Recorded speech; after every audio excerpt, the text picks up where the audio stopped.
Today we're joined by Doug Hervey, partner here at Cicero, leads a lot of efforts across healthcare and private equity. And today we're going to really be discussing the state of healthcare. There's not anybody else I can think of that would have more insight on the trends and just even deep dives across regulatory issues, industry issues, just challenges across healthcare. I mean, there's nobody else that's going to be more fluent on these topics than Doug.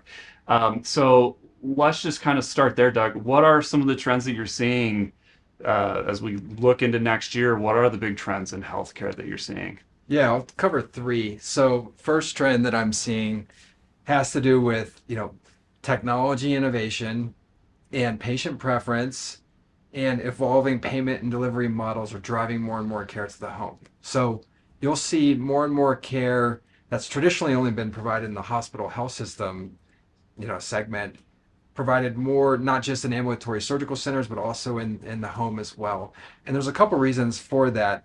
One is CMS, Centers for Medicare and Medicaid Services, is allowing the reimbursement for more and more cases outside the hospital. So what that means is you're going to see more and more, COPD cases, asthma cases, pneumonia cases, chronic heart failure be provided in the home.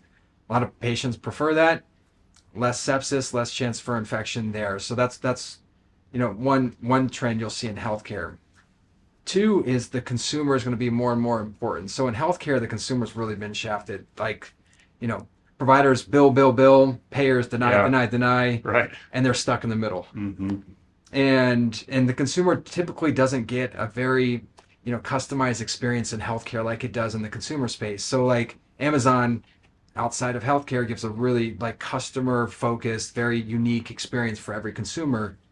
Healthcare, it's very generic, and consumers can't shop like they can for Airbnbs and plane tickets, and you'll see in healthcare more and more of a consumer focus. And the banking industry has really done a great job with consumers. Like, you use apps a lot in banking now. You don't go in the physical brick and mortar stores. In the consumer healthcare space, you're going to see more and more app friendly, you know, tools. You're going to see more and more ability to shop for elective services in particular. So that's another area. Third is the competitive landscape's changing. So we think of healthcare typically, it's like, the Geisingers and the Intermountain and the Kaisers of the world, these big healthcare systems that employ a lot of people. In the future, you're going to see the competitive landscape shifting. You're going to see traditional retail players like Walgreens, Walmart, Rite Aid, Dollar General, Best Buy, and others becoming like healthcare powerhouses. And it's because they're really mastered the consumer experience and they're looking for alternative revenue streams. So you're going to see them play more and more of a prominent role in healthcare and healthcare wellness. And we can go into more details, but those are three areas. So it sounds like healthcare as a broad industry, it sounds like does understand that there is this need to almost simplify the experience.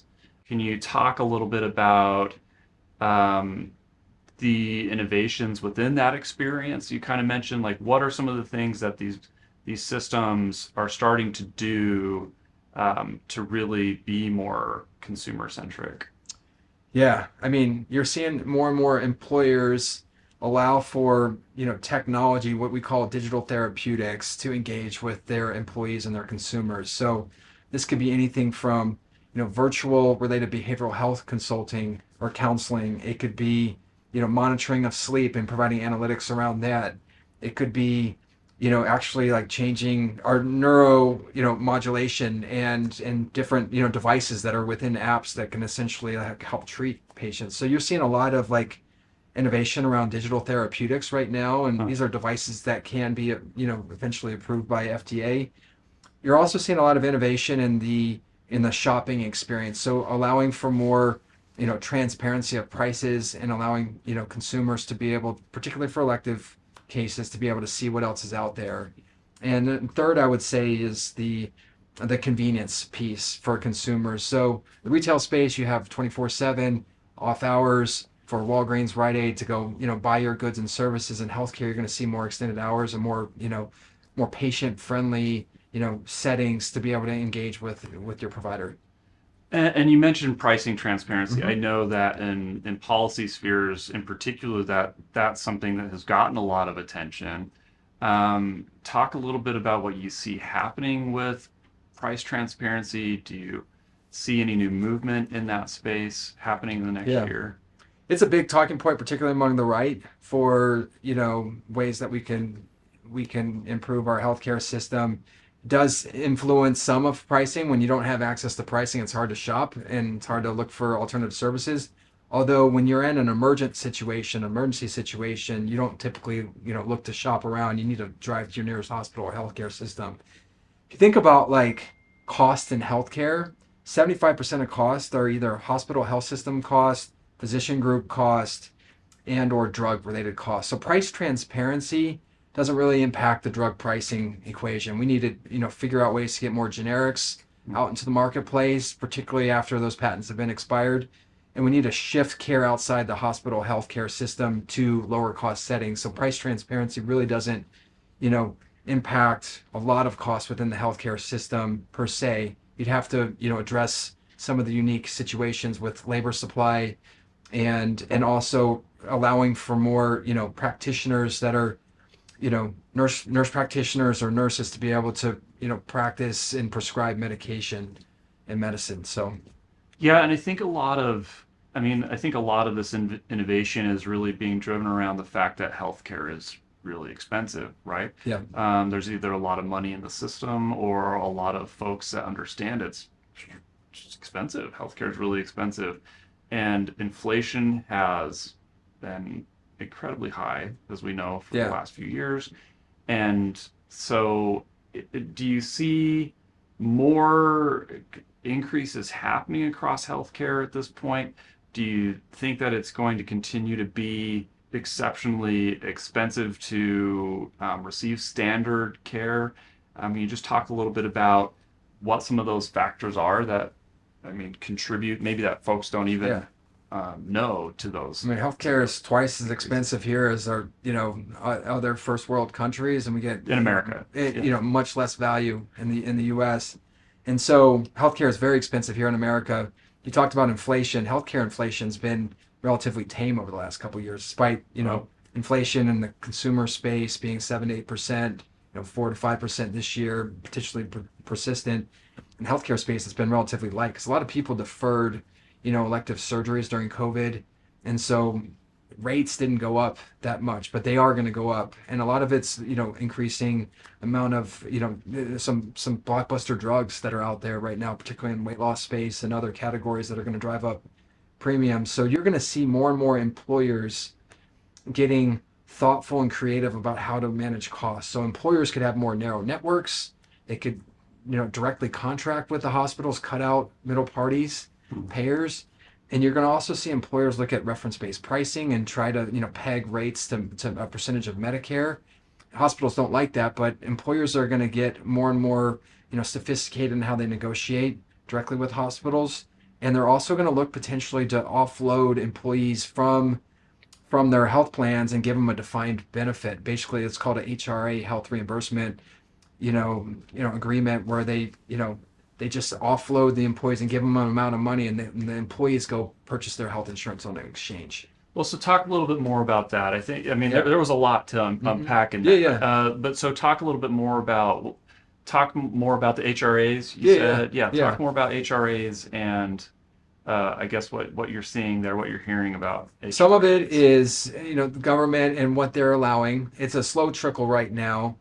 And, large employers don't want to lose their employees by just offloading insurance. They want to stay competitive because a lot of people, when they're looking to, sign on with a new company, one of the biggest questions beyond salary is, what kind of healthcare benefits do they have? Do they have Right. Intermountain in Yeah. Utah, for example, and, Kaiser in California and some of these other large systems? So, but for other segments of the economy where there's a lot of turnover in the employee base, there's a lot less risk for employers to, basically give a defined amount and say, go purchase health insurance on an exchange. These exchanges were, became a lot more popular, when Obamacare passed, and they've grown in popularity and, to various degrees. But there's private exchanges out there too, not just public exchanges. And that's where you'll see a lot more, people shopping for insurance. There's so much. I feel like Yeah, yeah. everything is We have our so dense. conversation. Yeah, you Just can like, have yeah. so much of a conversation around it.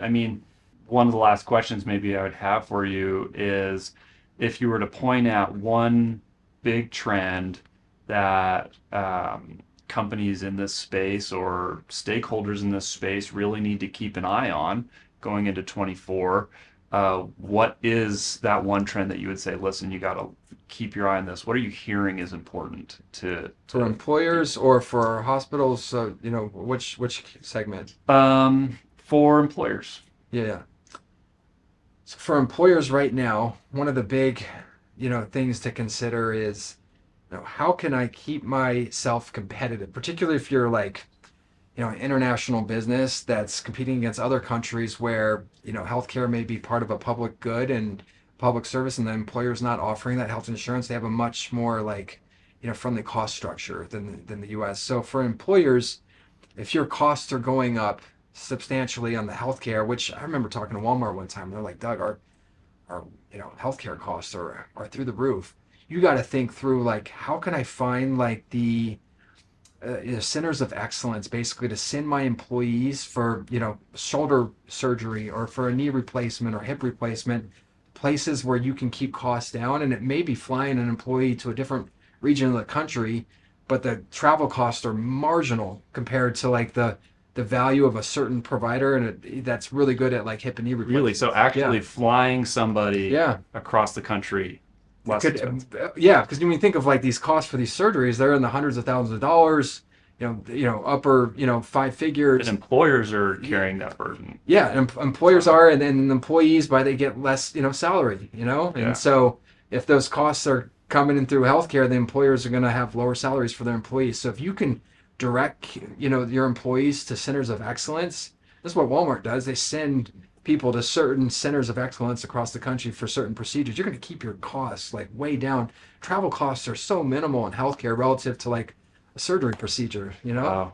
I mean, you're talking a couple $1,000s for travel and hotel as opposed to like, hundreds of thousands on procedures. So getting the right provider, even and having these centers of excellence really can help, large employers manage their costs and allow their employees to have higher take home pay. Yeah, I feel like I really want to talk more about Yeah. that. Like that in particular, that's Yeah. it's fascinating to me that there's employers that are actually flying their employees to different states for their procedures just Absolutely. based on cost. Yeah, heart care, cancer care, orthopedic care, those are big procedural cost segments that can just balloon an employer's, cost structure. Wow, I can only imagine what that means down for small, medium-sized businesses Yeah. and that cost burden, what that means. And we'll have to talk more about that.